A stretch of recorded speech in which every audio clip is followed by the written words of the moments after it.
I know. This is not what you were expecting from the thumbnail. You were expecting me and Dottie walking out in the desert, and if that is what you want to see, there's the timestamp up here where that starts, and I'm also going to make a chapter. So if you know how to get to chapters, you can get to that. Toot sweet.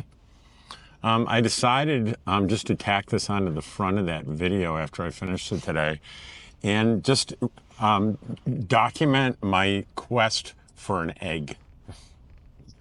It's Sunday morning. The last time I was in town, eggs were not to be found anywhere. So I am going into town early to see if I can find an egg at any one of the grocery stores.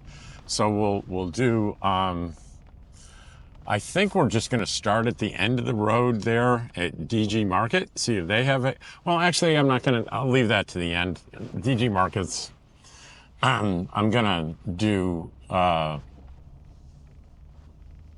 Coyote, and if Coyote doesn't happen, I'll swing around and go to Roadrunner. Roadrunner's the one the other day, had no eggs, 0 eggs. And I kiddingly said to the lady checking me out, I said, thanks for saving me. You saved me $7.89 on eggs. And she knew exactly what I meant, and she laughed. And she said, yeah, it's inexpensive when you don't buy them, isn't it? But I love eggs. You know what? Don't tell the corporate masters out there, but I'd pay $1 an egg if I had to. I think they're just packed full of protein. They're delicious.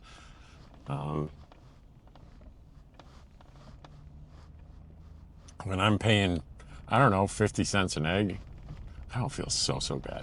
But I think it was $7.69 here, and I think that was a little bit more than 50 cents an egg. What's that, about 60 cents an egg? And I read an article that said you can expect the price of eggs to continue to be high for the rest of 2025. A combination of high demand and I guess they call it the bird flu. So I am prepared to spend a lot of money on eggs. And I'll bet when I go to New Mexico, it'll be even more, because it's the grocery store I go to there is probably, well, it's probably equally remote to this one. Let's call it equally remote. So I know you're waiting. You're in the car with me. If you were in the car with me, you wouldn't be looking at me and Dottie. You would be looking at what? What would you be looking at? That's what you'd be looking at. Happy Pappy? Who knows what that's from? Happy Pappy? Give a prize to the TV series in the 90s. The series that was in, and the character that quoted it. He didn't coin it. His girlfriend coined it, but that character said it. It was his line. And he was saying, I have a list of things that bother me about my new girlfriend. Is one of the things that she says to me every day is, are you happy, Pappy? And the other character says to him, so that makes you Pappy? And he goes, yeah, I'm Pappy.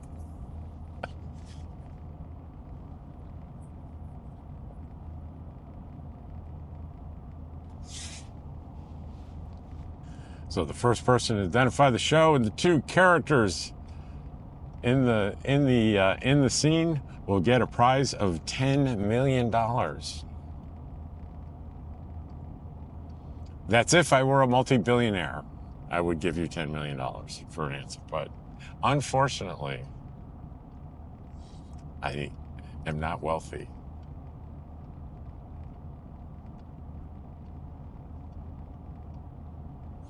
But hey, you know, if you're a lonely, frustrated multi-billionaire sitting in your castle all by yourself, all lonely, watching Travels with Dottie, and you just are sitting there going, I've already spent all the money I can possibly spend. What should I do? Give a couple billion to me. I'll spend it well, I promise. I'll take care of people.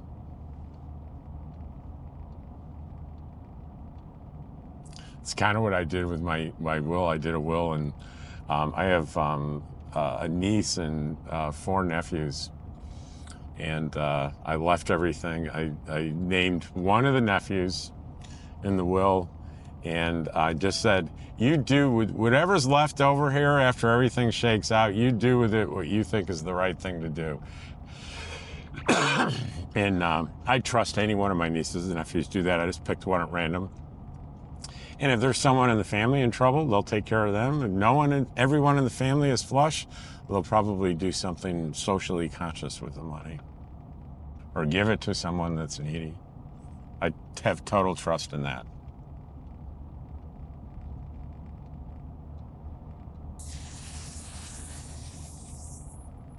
And here we are, already in town, folks. We're already here. Are you excited? Sunday, Sunday, Sunday. And who says that? Al Roker on the Today Show. And I think it's a reference to Sunday football, if I'm not mistaken. But that's his thing, going Sunday, Sunday, Sunday.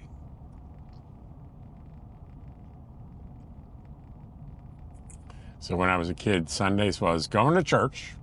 Went to the First Presbyterian Church of Pittsburgh, New York. My dad was a deacon there. And I would go, of course, to Sunday school. And the rest of the family would go to church. And right after the church service, we would be brought upstairs from Sunday school. And there was like a community hall where I think they would drink coffee and eat donuts. I don't remember.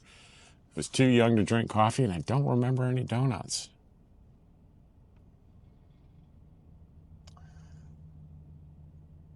But then we went home, and as a child, the number one thing that I wanted to do on Sunday afternoons with the family, they made the mistake of taking me to do this once, and I would not shut up about it. After it was done, they took me bowling. And I would ask, everyone would be sitting around with the paper spread out. My older brothers and sisters, they were teenagers, and, my father was in his 40s, and they were all relaxing. Their Sunday tradition was, the Sunday paper. And I thought, you all are so boring. Let's go bowling. And the answer was inevitably, no, we're not going bowling. And I badgered my father so much that he finally took me bowling again. And I remember going in the bowling alley and finding out that there was a league playing and there were no public lanes available. I was pretty bummed.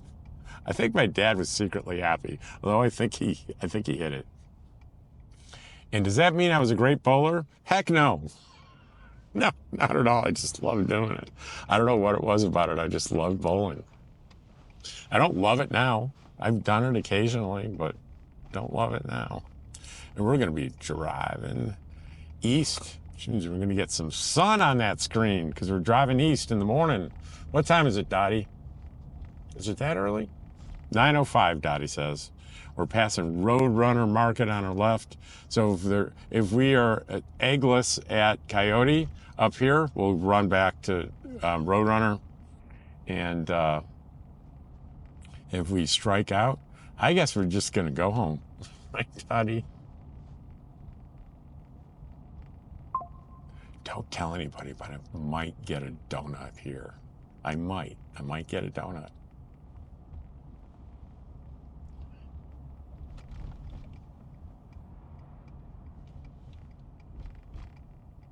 And there'll be those that say, Rob, you have type 2 diabetes. You shouldn't have a donut. I know, I shouldn't.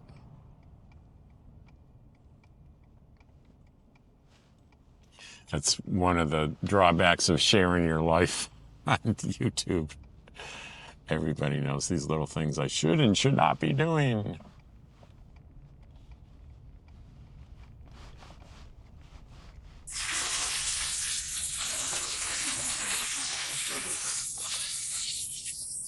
All right. I'll be right back. It'll be boring going in there because I'm going to go straight for the egg thing. If the eggs are there, I'm going to go to the counter. Boom. If they're not there, coming right back out. See you in a second. Okay. Keep in mind that I got the cage-free or organic or whatever. I don't know what's organic. Cage-free, the expensive ones. The ones that are more expensive than the regular ones. I bought 2 dozen. $7.99 a dozen, so $8. That's $8. Face it, folks. 79. If you say something's $1.99, it's $2. $7.99, it's certainly $8. So 2 dozen eggs, $16.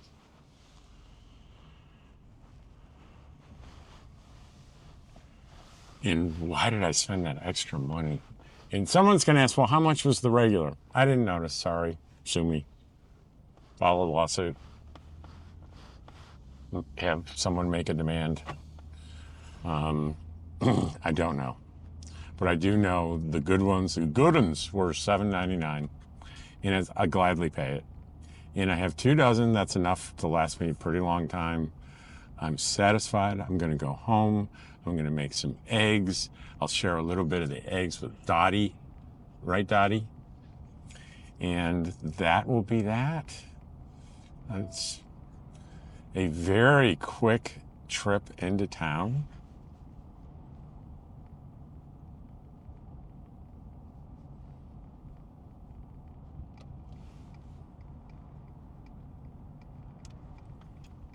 I know Herbie got a job helping put up the big tent. I wonder if Herbie has a job helping take down the big tent. I ought to ask him if he's doing that.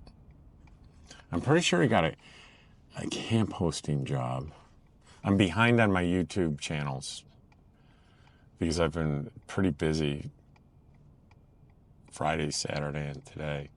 There might be another video today because Daryl was threatening to come out here again on Sunday. Today, I can't remember whether his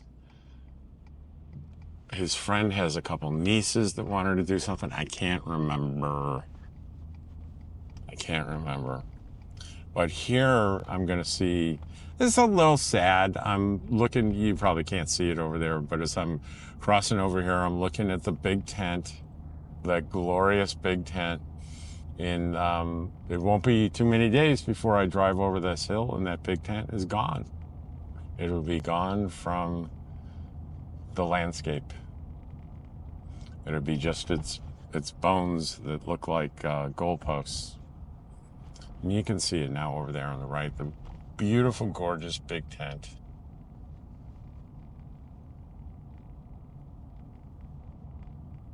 So I'm thinking I'm going to go home and I'm going to just relax the whole rest of the day, but who knows what might happen. Cheryl could come over and say, hey, Rob, let's go to the big tent. I doubt Cheryl. She's already been there once, I don't think. Or she'll say, let's call some people and go try that Indian restaurant tonight. Or let's go take a ride to Parker. I don't know. Anything could happen. Or it could be just a nice, relaxing day at home. And I'm good with any of those things happening.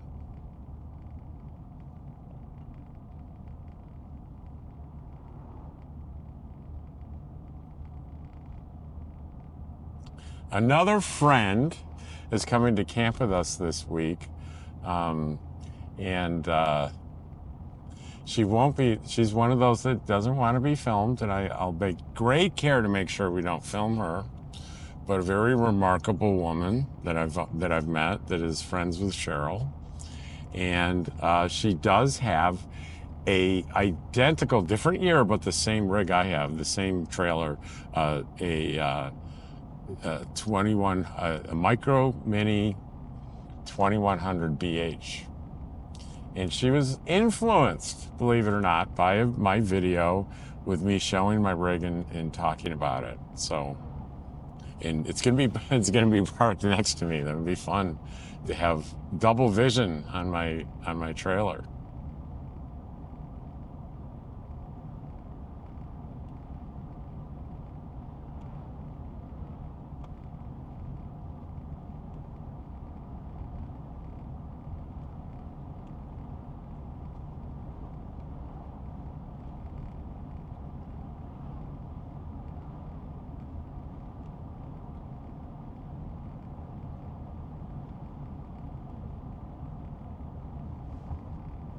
I haven't wondered about this.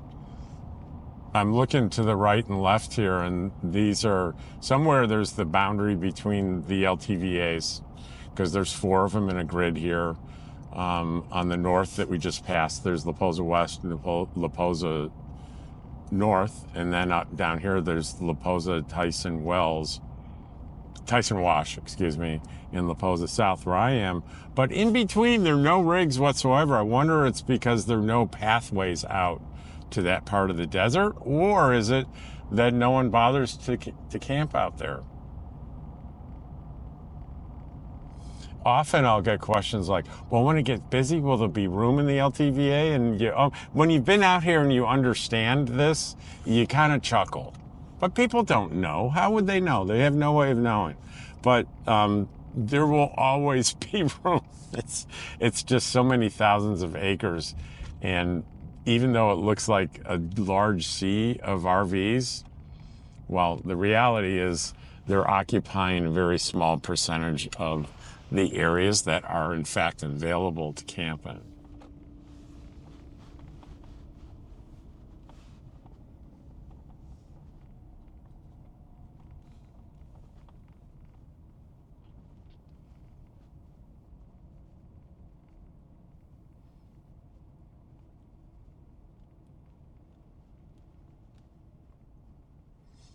I wonder if this guy in front of me is checking in. It's a little unusual to see someone checking in on this Sunday, the end of the Big Tent Week. But it could be that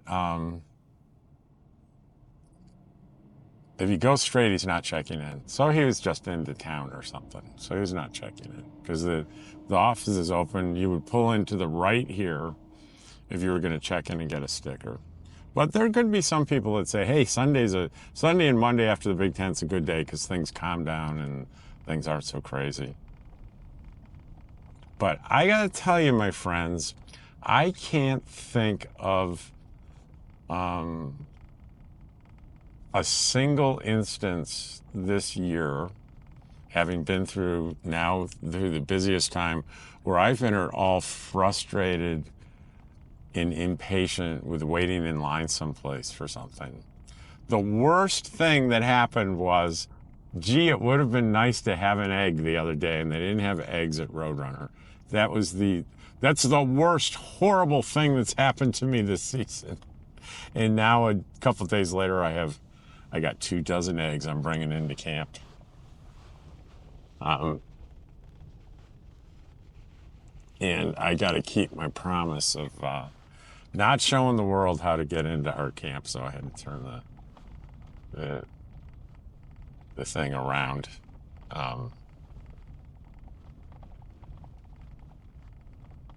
Somebody said, I just want you to know, when you face it inside and I look out your side window and I see certain things and I count and I figure an average mile per hour, I can figure out where your camp is. And I didn't really say anything to that, but my reaction was, that sounds pretty creepy, man.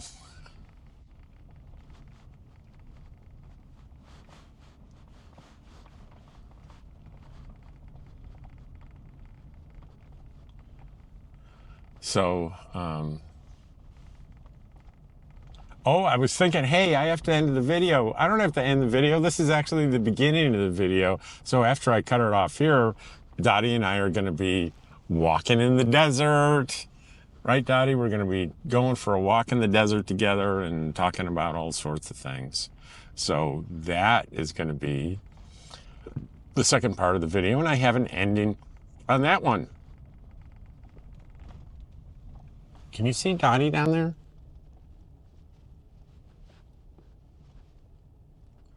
Okay, that's boy.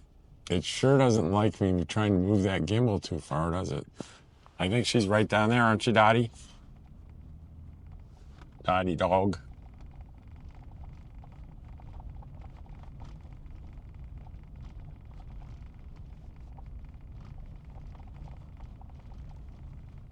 I think Dottie, in one video, alerted she did a bark when a guy came almost up to my front door with his dog, out walking his dog. It's just a friendly reminder to folks. That's not a great thing to do, you know, to come that close to someone's camp unless you're visiting them and expected, maybe.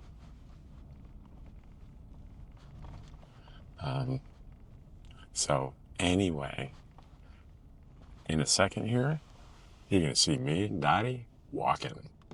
Well, this is looking pretty good this morning. Travels with Dottie. We're out doing the high selfie stick walk today. And we are in the Exodus day. It's Sunday. It is the last day of the Big Tent show. And we are also always excited about the Big Tent Week. It's the peak week here in Quartzsite, where, you know, they say they have 1 million visitors a year. I think 990,000 come this week. And a lot of them will sadly leave because they're just here for the big event and things really slow down. We're not all so sad over it because after about a week, we've kind of had our share, our good, healthy share of the crowds. And that's there's a little bit of melancholy when the good big tent shuts down and that canvas starts coming down and it goes back to a bare field. But we always know next year will come like Christmas. The big tent will be back again next year, and there'll be more exciting years to come. So let's see. I've been here November, December, January. So I've been here about 2.5 months. So I will be here. So it depends a lot on, if you're new to my channel, you don't know that I may look like I'm walking okay, but I have a really horrible hip and I need a hip replacement. And it's very difficult to walk like this. But I have plans to get a hip replacement because what is today? Tell me what today is, guys. Today is the 26th of January.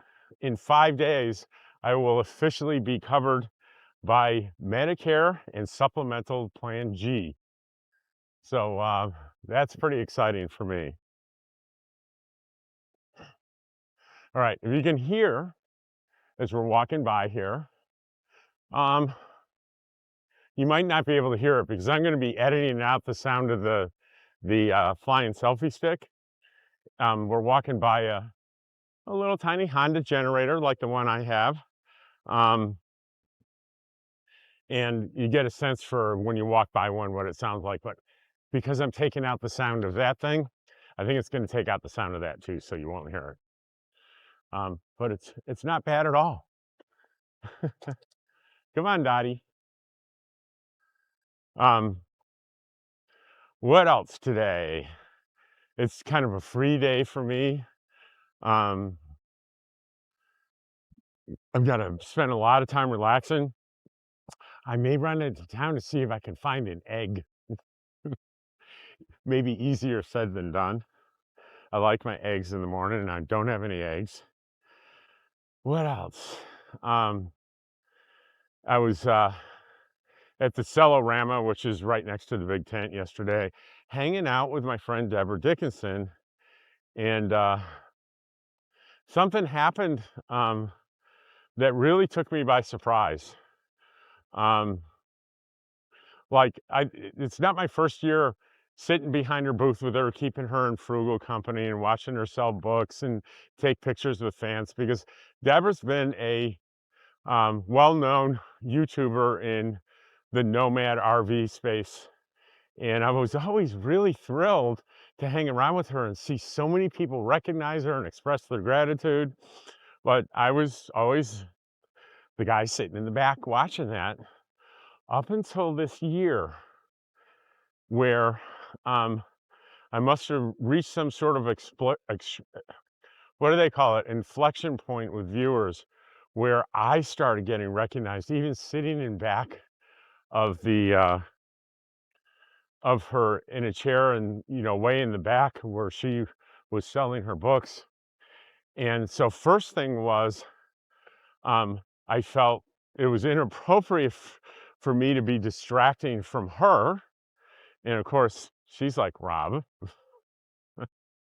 that's not true. You made that up. Um,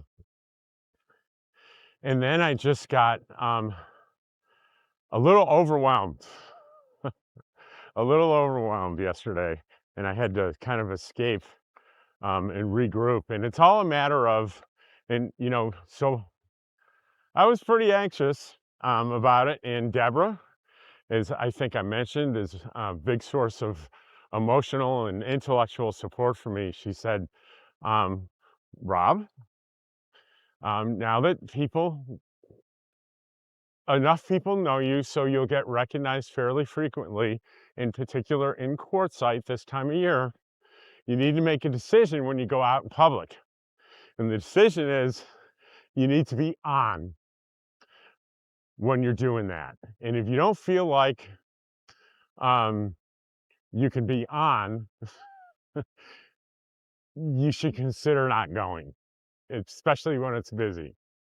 And I realized right away what she meant by that. Being on means when people meet you and say they watch your channel, what you want to be ideally is a big smile and be grateful and welcoming and opening and answering their questions and asking them questions. And that takes some energy. And sometimes when it surprises you, um, you don't necessarily come off as graciously as you want to. So I learned some big lessons this week. So I'm going to be absolutely following her advice. Next time anyone sees me out there, I think I did pretty well yesterday, though.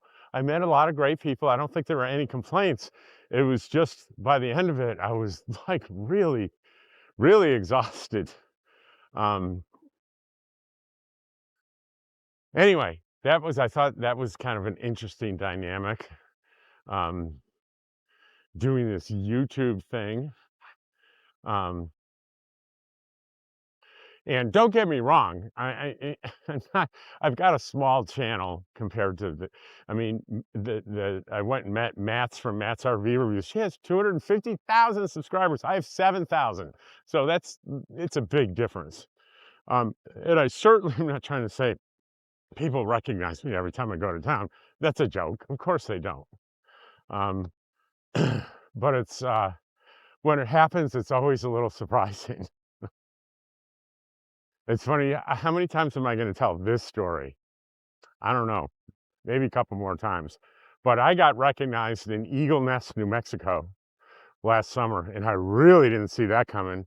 I sort of like half expected it and wouldn't be shocked here in Quartzsite because there's so many nomads, but I was in an RV park and there's a couple sitting out in front of the trailer. And I said I needed to get someplace on the other side of their lot. And I said, do you mind if I cut through? I was with Dottie.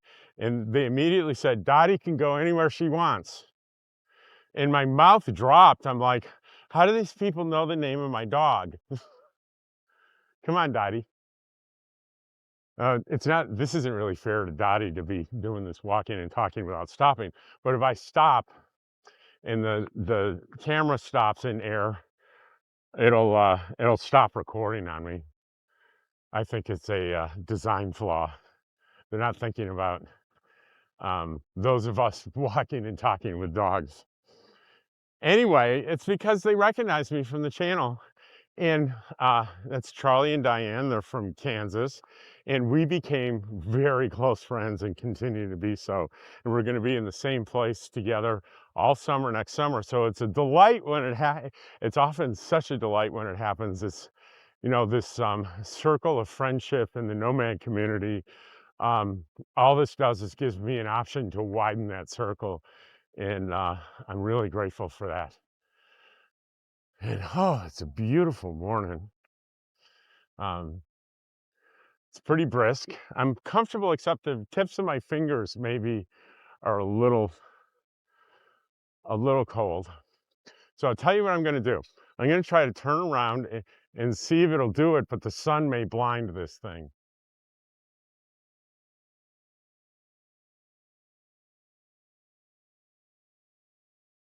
So sometimes you have to kind of trick it. It doesn't.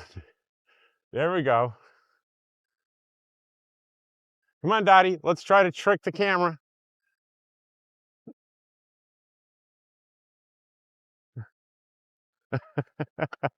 Go that way.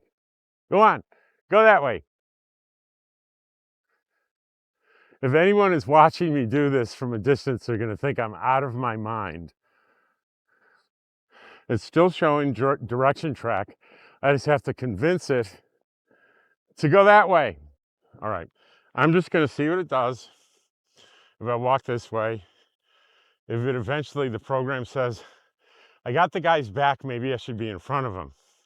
He's walking away from me. See how good this program is. And we'll stop and see what it does. It stopped.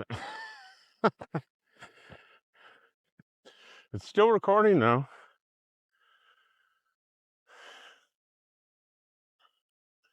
And I hope you guys will forgive me that this little walk is going to be all there is for the long form video today. And it's probably only going to be a minute or two more because we're at 11 minutes and I'm going to get that low battery warning.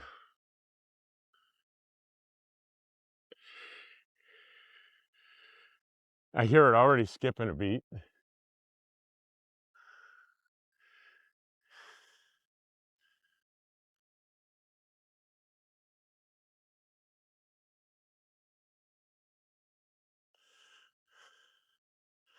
So it does the, to be fair to the programmers and everything, this, whether it follows you or goes backwards in front of you as directed by the program, it's all based on visuals. And the problem is, behind me, the sun is very low to the horizon. So it may not be able to really see properly to execute the program. So it says to return. Critically low battery warning. Thank you for watching, and I'm going to try to get it to return to me now. Here you go, little buddy. Come on.